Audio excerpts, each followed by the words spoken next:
Hello বন্ধুরা, আমরা একটা ভিডিও নিয়ে আসছি। আমাদের কাছে আছে 30 খানা ফুচকা। এখানে দেখতে পাচ্ছ 30 খানা ফুচকা আছে। 30 খানা ফুচকা যদি এ খেতে পারে তাহলে আমরা একে দেবো 100 টাকা। তো তুমি খেতে পারবে? হ্যাঁ। খেতে পারে বলছে, খেতে পারবে। দেখা যাক, তোমরা দেখে দেখো, পুরো ভিডিওটা দেখো কি খেতে পারছে কি পারছে না। এত ছোট বাচ্চা বলছে আমি 30 খানা ফুচকা খেয়ে নেবো। দেখা যাক খেতে পারছে কিনা। ঠিক আছে, তুমি চালু করো, খেতে পারো?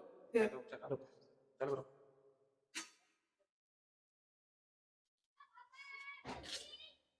একটা, কেবল গাইস একটা খাইলো, একটা খেলো শুধু। দুটা,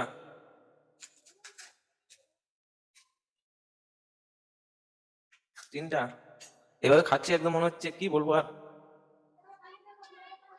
চারটা। মনে হয় তোমাদের 30টা ফুচকা খেতে পারবে এত ছোট বাচ্চাটা? যদি মনে হয় তোমাদের খেতে পারবে তো অবশ্যই কমেন্টে জানাবে। একটা, পাঁচটা, পাঁচটা খেয়ে নিচ্ছে বন্ধু। সরি সরি, 10টা খেয়ে নিচ্ছে, 11টা।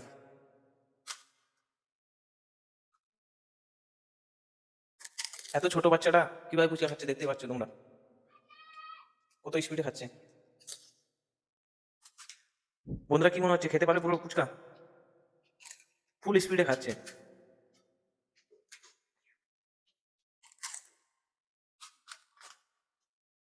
বন্ধুরা তোমরা যদি বুঝতে পারো যে মানে খেয়ে নিয়ে যেতে পারবে তাহলে কমেন্টে বলবা খেতে পারবে কি পারবে না।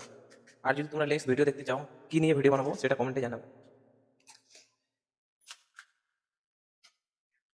কত স্পিডে খাচ্ছে দেখতে পাচ্ছ বন্ধুরা, চাটনি দিয়েও খাচ্ছে। চ্যানেলটাকে সাবস্ক্রাইব করবা এবং ভিডিও দেখার জন্য প্লিজ, এটা অনুরোধ রইল তোমাদের কাছে। ছোট ভাই হিসাবে তোমাদেরকে অনুরোধ করে বলছি, চ্যানেলটাকে সাবস্ক্রাইব করে দেবা। কেন গরিব মানুষের অসহায় কেউ দাঁড়ায় না, তোমরা যে একটু সাপোর্ট করো তাহলে আমাদেরকে আগিয়ে যেতে পারি। একটা হাত মাত্র ফুচকা আছে, ফুল স্পিডে পুরো ফুচকা খেয়ে নিল, টাইম পুরো খেয়ে নিয়েছে। তোমাদেরকে যদি কোনো ভিডিও দেখতে চাও আরো কিছু নিয়ে তাহলে অবশ্যই কমেন্টে জানাও।